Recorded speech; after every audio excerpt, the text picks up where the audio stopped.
बच्चों, हम पढ़ रहे हैं कक्षा 9वीं के हिंदी विषय के ऑब्जेक्टिव। और इसके पहले का एक वीडियो बन चुका है जिसमें कि हमने ऑब्जेक्टिव ही बताए थे। ठीक है, इसके बाद हम प्रश्नोत्तर के वीडियो बनाएंगे सभी विषय के, और इसी तरह के और वीडियो देखने के लिए चैनल को सब्सक्राइब कीजिए। तो चलो बच्चों शुरू करते हैं। पहला प्रश्न, साखिया के कवि हैं। तो साखिया जो है आपके पद्य खंड में है, तो साखिया के कवि है, इसका उत्तर होगा कबीरदास। कबीरदास जो है साखिया के कवि है। दूसरा है, मानसरोवर में कौन विहार कर रहा है। ठीक है, मानसरोवर में कौन विहार कर रहा है, इसका उत्तर होगा हंस। तीसरा है, कबीरदास का जन्म हुआ। कबीरदास का जन्म कहाँ हुआ था? ठीक है, कब हुआ था?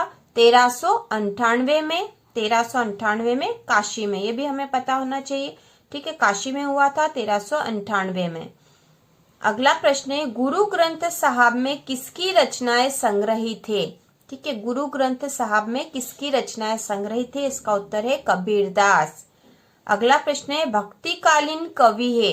तो भक्तिकाल के जो कवि है आपके कोर्स में यहाँ ऑप्शन दे दिए ताकि आपको अच्छे से समझ में आ जाए। तो ऑप्शन में है प्रेमचंद, कबीरदास, चपला देवी, महादेवी वर्मा। तो यहाँ पर जो है कबीरदास जो है भक्तिकाल के कवि है कबीरदास।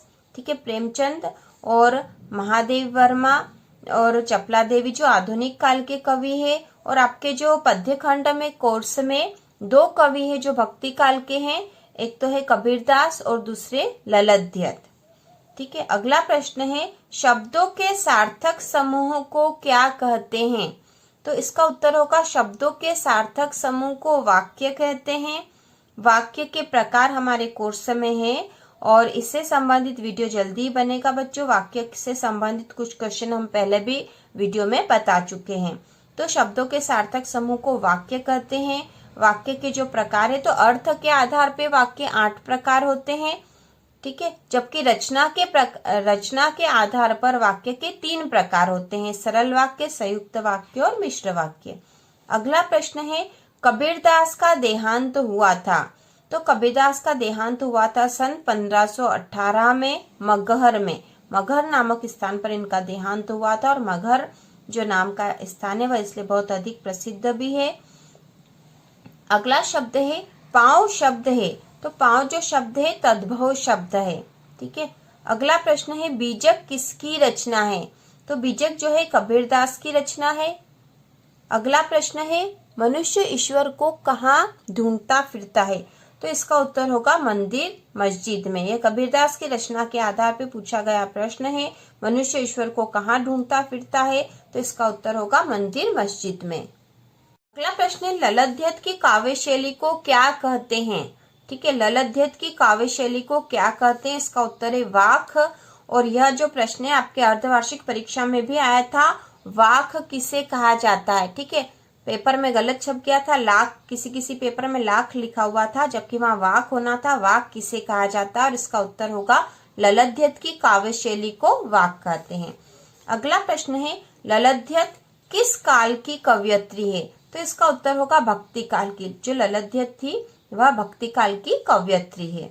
अगला प्रश्न है, ललध्यत ने सच्चा ज्ञान किसे माना है। तो इसका उत्तर है आत्मज्ञान को। अगला प्रश्न है, ललध्यत संत कवि है कश्मीरी। ठीक है, ललध्यत जो है कश्मीरी संत कवि है, इसलिए यह प्रश्न भी इम्पोर्टेंट है। अगला प्रश्न है, रसखान का मूल नाम है। रसखान का मूल नाम है सैयद इब्राहिम। ठीक है, रसखान का मूल नाम है सैयद इब्राहिम। रसखान किसके भक्त थे। तो इसका उत्तर होगा कृष्ण।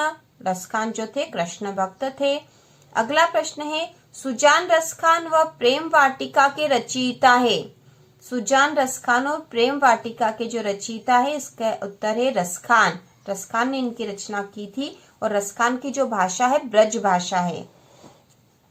अगला प्रश्न है, कालिंदी कुल कदम्ब की डारन में अलंकार है।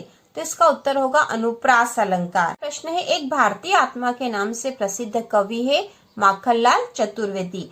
और फिर अगला प्रश्न है, माखनलाल चतुर्वेदी का जन्म हुआ।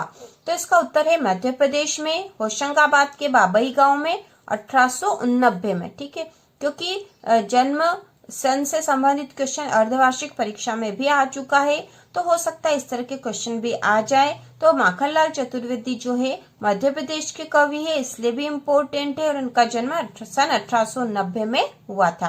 तो इस प्रकार ये हमने यहाँ पे क्वेश्चन बताए हैं और अब और इसके अलग पार्ट आगे भी पार्ट बनेंगे, ठीक है। महत्वपूर्ण प्रश्नोत्तर के भी पार्ट बनेंगे, दूसरे विषयों के भी। बच्चों इसी तरह के और वीडियो देखने के लिए चैनल को सब्सक्राइब कीजिए, जिससे कि आपको तुरंत नोटिफिकेशन मिल जाए।